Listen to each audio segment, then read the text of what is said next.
आज हम बात करेंगे अड़ी में 2024 का चुनाव आया, दंगा कोट अनकोट लौट आया। आज के ठीक 9वें दिन रामनवमी का त्यौहार है। अयोध्या के राम मंदिर में रामलला की प्राण प्रतिष्ठा के बाद यह पहली रामनवमी है। इस दिन भगवान राम के सूर्य तिलक के लिए वैज्ञानिक और विशेषज्ञ विशेष तैयारी में लगे हुए हैं। लेकिन इसी रामनवमी के नाम पर एक तैयारी 2024 के राज तिलक की भी हो रही है। पश्चिम बंगाल की मुख्यमंत्री ममता बनर्जी ने आरोप लगाते हुए कहा है कि बीजेपी 17 अप्रैल को रामनवमी पर सांप्रदायिक भावनाएं भड़काएगी। बीजेपी दंगे करा सकती है, आप लोग राम राम करो, दंगे मत करो। ठीक इसके बाद बीजेपी ने सवाल पूछा कि आखिर सीएम को पहले से दंगे के बारे में कैसे पता चला।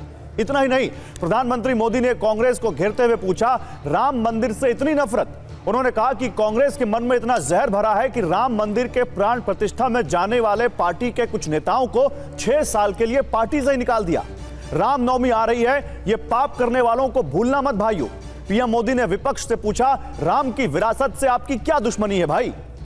राज तिलक की यह लड़ाई राम से होते हुए हिंदू मुसलमान पर भी जा पहुंची है। पीएम मोदी के कांग्रेस के घोषणा पत्र, जिसको वो न्याय पत्र कह रहे हैं, उसको मुस्लिम लीग से जोड़ने पर पार्टी ने आज पलटवार किया। कांग्रेस ने कहा कि 10 साल के बाद आज पीएम को रिपोर्ट कार्ड देना चाहिए। अपना काम गिनाने की बजाय नरेंद्र मोदी हिंदू मुसलमान की बात कर रहे हैं। इसकी शिकायत कांग्रेस ने चुनाव आयोग से भी की है। उधर कांग्रेस की सहयोगी महबूबा मुफ्ती कह रही हैं कि हमारे मदरसों को नष्ट किया जा रहा है, मैं भविष्य को लेकर चिंतित हूं, मुस्लिम समुदाय खतरे में है। तो आज अड़ी में इसी पर बात करेंगे, लेकिन उससे पहले आपको कुछ बड़ी खबरें बता दूं। देखिए, छत्तीसगढ़ के बस्तर से पीएम ने कांग्रेस पर बड़ा हमला बोला है। कांग्रेस की सरकार होती तो पूरे पैसे खा जाते, ये कहा है पीएम मोदी ने। उन्होंने कहा, गरीबों को जिन्होंने लूटा उन्हें सजा जरूर मिलेगी। भ्रष्टाचार से सबसे ज्यादा नुकसान गरीब का होता है। जब तक गरीबी दूर नहीं कर दूंगा, चैन से नहीं बैठूंगा। कांग्रेस राम मंदिर बनने से खुश नहीं है, यह भी कहा पीएम मोदी ने। उधर बस्तर से पीएम का कांग्रेस पर एक और बड़ा आरोप, कांग्रेसी मोदी का सिर फोड़ने की धमकी दे रहे हैं। मोदी ने लूट का लाइसेंस ही कैंसिल कर दिया है। मोदी की गारंटी है, भ्रष्टाचारियों को जेल जाना ही पड़ेगा। पूरा देश कह रहा है, एक बार फिर मोदी सरकार, यह पीएम मोदी ने कहा। उधर न्याय पत्र पर पीएम की टिप्पणी को लेकर कांग्रेस अध्यक्ष खड़गे ने पलटवार किया है। मोदी के राजनीतिक पूर्वज मुस्लिम लीग समर्थक, ये खड़गे ने ट्वीट करके कहा है। बीजेपी के वैचारिक पूर्वजों ने अंग्रेजों का साथ दिया, यह मल्लिकार्जुन खड़गे ने कहा है। बीजेपी का ग्राफ लगातार नीचे गिर रहा है, यह कहा है मल्लिकार्जुन खड़गे ने। पीएम के बयान के खिलाफ कांग्रेस ने इलेक्शन कमीशन में शिकायत भी की है। कांग्रेस के सीनियर नेताओं ने इलेक्शन कमीशन से मुलाकात की। चुनाव आयोग से कांग्रेस ने पीएम की 2 शिकायतें की। आयोग अपने संवैधानिक जनादेश को बरकरार रखेगा, यह कहा कांग्रेस ने। सरकार को बेनकाब करने के लिए राजनीतिक और कानूनी सभी रास्ते अपनाना जारी रखेंगे, यह भी कहा है कांग्रेस ने। उधर टीएमसी भी पहुंची इलेक्शन कमीशन के दरवाजे पर। टीएमसी के प्रतिनिधि मंडल ने इलेक्शन कमीशन से मुलाकात की। ईडी, सीबीआई, आईटी, एनआईए की शिकायत की। ईडी, सीबीआई, एनआईए के चीफ को पदों से हटाएं, यह टीएमसी ने मांग की है। केंद्रीय एजेंसियों के चीफ को हटाने की मांग की है। एजेंसियों के गलत इस्तेमाल का आरोप लगाया है। लेकिन आज हम बात कर रहे हैं रामनवमी को लेकर जो पॉलिटिक्स शुरू हुई है, जो दंगे को लेकर पॉलिटिक्स शुरू हुई है, जो हिंदू मुसलमान को लेकर इस वक्त सियासत गर्म हो गई है। आप ये 3 बयान सुनिए और उसके बाद जो मेरे साथ इस वक्त खास मेहमान हैं उनसे बात करते हैं। আর রামনবমী, ওটাকে রামনবমী বলে, ও রামনবমী বলি, সেটা হচ্ছে 17 তারিখে ভোটের আগে দাঙ্গা বাঁধানোর খেলা। তারপরে রাম রাম করে আমার রামের প্রতি অশ্রদ্ধা নেই, কিন্তু দাঙ্গা করবেন না। कांग्रेस और आरजेडी ने बरसों तक कोशिश की, वो राम मंदिर बनकर तैयार हो गया। इनकी क्या दुश्मनी है इस देश के लोगों से, इनकी क्या दुश्मनी है प्रभु राम से, इनकी क्या दुश्मनी है अयोध्या से, उनकी क्या दुश्मनी है हमारी विरासत से कि राम मंदिर बन गया। प्राण प्रतिष्ठा में नहीं जाएंगे, विरोध किया। क्या ये शोभा देता है क्या? जरा रामनवमी आ रही है, ये पाप करने वालों को भूलना मत भाइयों बहनों, भूलना मत। तो प्रधानमंत्री को अपना रिपोर्ट कार्ड दिखाकर वोट मांगना चाहिए, प्रधानमंत्री को अपने काम गिनाने चाहिए, लेकिन उसमें नील बटा सन्नाटा स्कोर है, उसमें जबरदस्त फेल का ठप्पा लगा हुआ है। तो प्रधानमंत्री मोदी इधर उधर की बात करके मन बहला रहे हैं लोगों का। और जब कुछ नहीं बचता है मोदी जी के पास, तो वही घिसी पिटी हिंदू मुसलमान की स्क्रिप्ट पर आकर गिर जाते हैं। और देखिए, इस पर बात करने के लिए मेरे साथ बीजेपी के प्रवक्ता हैं डॉक्टर अजय आलोक, कांग्रेस पार्टी के प्रवक्ता हैं आलोक शर्मा, टीएमसी समर्थक है सोमनाथ सिंह रॉय, और वकील हमारे साथ हैं और सिविल सोसाइटी की आवाज नाजिया इलाही खान, जो पॉलिटिकल मसलों पर भी अपनी राय रखती हैं। आप सभी का स्वागत है। अजय आलोक, शुरुआत आपसे। रिपोर्ट कार्ड नहीं है आपके पास कुछ बताने के लिए नहीं है, इसलिए हिंदू मुसलमान और रामनवमी कर रहे हैं यहां पर, यह विपक्ष का आरोप आपके ऊपर। विपक्ष अपना मानसिक संतुलन खो चुका है गौरव जी। रिपोर्ट कार्ड तो हमारे इतने हैं कि हम सुबह से बताना शुरू करें तो कम से कम 24 घंटे लगेंगे, इतने रिपोर्ट कार्ड है। विपक्ष भी जानता है और विपक्ष मानने को तैयार ही नहीं है कि 10 साल में इतने काम कैसे हो सकते हैं। कैसे कोई 11,000 शौचालय बना सकता है, कैसे कोई 10 करोड़ सिलेंडर बांट सकता है, कैसे कोई 4 करोड़ घर बना सकता है, कैसे कोई हाईवे 50,000 से 1.25 लाख किलोमीटर कर सकता है, कैसे इतने एम्स बन सकते हैं, IIT बन सकते हैं, कैसे हो रहा है, कैसे मेडिकल की सीटें 1.5 लाख हो जाती हैं, कैसे पोस्ट ग्रेजुएशन की सीटें 75,000 हो रही हैं, कैसे डिजिटल इकोनॉमी में हम नंबर 1 हो गए हैं, कैसे हमारा GDP $3.8 ट्रिलियन हो गया है, कैसे हम 5 मोस्ट फ्रेजाइल से 5 most wanted economy of the world बन चुके हैं। सब चीज़ सोचते सोचते विपक्ष ने अब डेवलपमेंट के मुद्दे पे बात ही करना बंद कर दिया। अब इनका मुद्दा घूम फिर के आ जाता है। ममता ने कहा रामनवमी आएगी, मतलब वो पहले से हिंदुओं को डरा रही हैं कि रामनवमी पे जो प्रोसेशन निकलेगा मत निकालना, वरना फिर से हम अटैक करवाएंगे जैसे पहले करवाती थी। और उस पर कांग्रेस पार्टी चुप है। अधीर रंजन बोल रहे हैं कि ममता बनर्जी रामनवमी के प्रोसेशन पे हमला करवाएंगी, लेकिन कांग्रेस पार्टी चुप है। ये देखिए, ये सेलेक्टिव दोगलापन है कांग्रेस पार्टी का। क्यों नहीं बोल रही है कांग्रेस पार्टी जब अधीर रंजन बोल रहे हैं तो? अब ममता बनर्जी एक मुख्यमंत्री है, उनको शोभा देता है ये बात बोलना? लॉ एंड ऑर्डर किसकी जिम्मेदारी होती है? मुख्यमंत्री की।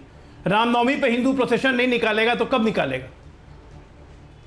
हम तो किसी प्रोसेशन पे कोई हिंदू कभी आपने हमला करते हुए सुना है? हिंदुओं के प्रोसेशन पे हमला हो जाता है। प्रधानमंत्री जी ने कहा, क्यों कहा कि इनको राम मंदिर से दिक्कत है? तेजस्वी यादव कहते हैं भूख लगेगी तो मंदिर जाओगे, अरे वहां खाना नहीं मिलेगा, उल्टे दाम में पैसे मांग लेंगे। ये इनकी सोच है राम मंदिर के बारे में। ठीक है, तो प्रधानमंत्री क्यों न बोले? ठीक है, जवाब दीजिए अजय आलोक। बोले ये हमारी आस्था, अजय आलोक, हमारी आस्था का मजाक उड़ाने का आपको अधिकार है।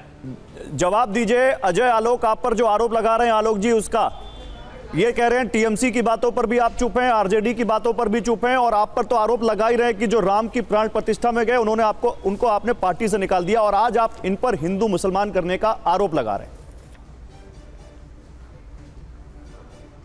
देखिए, कोई भी गया उसको केवल इसलिए निकाल दिया गया हो कि आप राम मंदिर में क्यों गए हैं, ये सरासर झूठ है। मैं स्वयं राम मंदिर गया था, मुझे तो किसी ने नहीं निकाला। मेरे पास आज 20 फोटोग्राफ हैं अंदर के, बिल्कुल गर्भगृह तक के, मुझे तो किसी ने पार्टी से नहीं निकाला। कुछ अवसरवादी लोग हैं, वो इस तरह के वक्तव्य दे रहे हैं, उनका समय है, उनको देने दीजिए। कुछ समय निकल जाएगा, जब यूज एंड थ्रो बीजेपी कर देगी तब उनको समझ आएगा। अब वापस आते हैं जो अजय आलोक भाई ने मेरे ने आरोप लगाए हैं।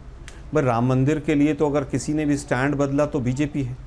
जब रथ यात्रा निकाल रहे थे तो तब कहते थे न्यायालय और का कोई काम नहीं है, इसमें तो आस्था का विषय। फिर कहा कि नहीं, हम संसद से पास कराएंगे, हमें बहुमत दे दो। जनता ने बहुमत दे दिया।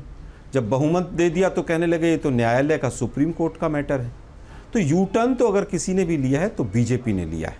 हमने पहले दिन से कहा कि न्यायालय जो फैसला करेगा उसको स्वीकार करेंगे, और न्यायालय ने जो फैसला किया पूरे देश ने और कांग्रेस पार्टी ने सबने स्वीकार किया। अगर किसी ने यू टर्न लिया तो बीजेपी थी, और जो भुनाना चाहती है प्रभु राम के नाम को वो भी बीजेपी है, उसके अलावा कोई पार्टी नहीं। इनके अलाइज भी नहीं है। इनके अलाइज भी ये नहीं कहते कि हमने राम मंदिर बना दिया इसलिए वोट दे दीजिए, और ना ही बीजेपी ने बनाया। उस कोर्ट केस में भी ना बीजेपी पार्टी थी कहीं पर भी। अब मुद्दा है कि बीजेपी की तरफ से क्या वक्तव्य आ रहे हैं। मोदी जी कह रहे हैं कि भ्रष्टाचार जो है उसको मैं समाप्त करूंगा। तो मैं तो कह रहा हूं भाई 10 साल में कितना भ्रष्टाचार खत्म हो गया, समाप्त हो गया, पूरा देश देख रहा है। मोदी जी, आप एक व्यक्ति को तो कन्विक्ट करा नहीं पाए 10 साल में। आपकी सरकार है, आप बताइए कोई एक FIR 2014 के बाद बीजेपी सरकार ने की हो और उसमें 10 दिन की कन्विक्शन हो गई हो। हाँ, छोड़े बहुत आप लोगों ने, 2G हो, कोलगेट हो, सबको छोड़ दिया, सबको बरी कर दिया आपने। और उसके साथ साथ आपने जितने भ्रष्टाचारियों के ऊपर आरोप लगाए सबको अपने अंदर ले लिया। तो लूट का लाइसेंस जो कह रहे हैं मोदी साहब, आपके लूट के लाइसेंस वो लूट का लाइसेंस तो इलेक्टोरल बॉन्ड था कि हम इलेक्टोरल बॉन्ड हमें दे दीजिए और लूट का लाइसेंस ले जाइए, और वही हुआ। लेकिन बात यह है कि आज का जो मूल मुद्दा है, गौरव जी आप जानते हैं मैं मूल मुद्दे से दूर नहीं जाता हूँ। रामनवमी हो, तमाम चीज़ों की बात हो, पिछली रामनवमी को देख लीजिए कितने राज्यों में, लगभग 10 से 11 राज्यों में दंगे हुए थे। क्या था वो, क्या ठीक था?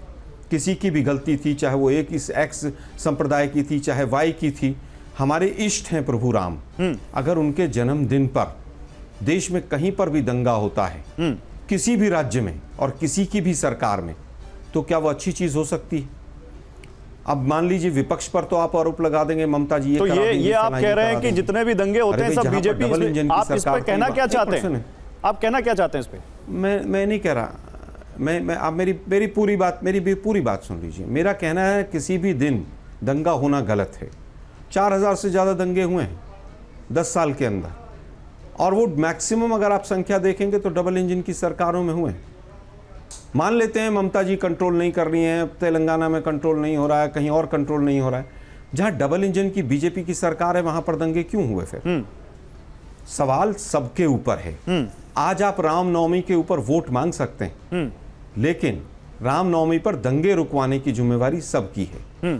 अभी अजय आलोक जी ने कहा कि हमने विकास इतना कर दिया है, आपने इतना कर दिया है कि आपने एक पूछिए बड़ी मत बात बस। बोली है। मुझे सोमनाथ सिंह रॉय के पास जाना था, विकास वाली बात पे आप बोलिएगा अभी, लेकिन सोमनाथ सिंह रॉय आपकी अलाई छोटी सी पार्टी बात कह रही है, आपकी मैं मतलब छोटी सी बात और कह रहा अच्छा हूँ। कंप्लीट कर लीजिए, फिर टीएमसी के सपोर्टर के पास जाऊंगा। कर लीजिए, मैं आ रहा हूं। जालो मैं छोटा सा मैं एक कंप्लीट केवल ये कहना चाहता हूँ। दिल्ली देश की राजधानी है।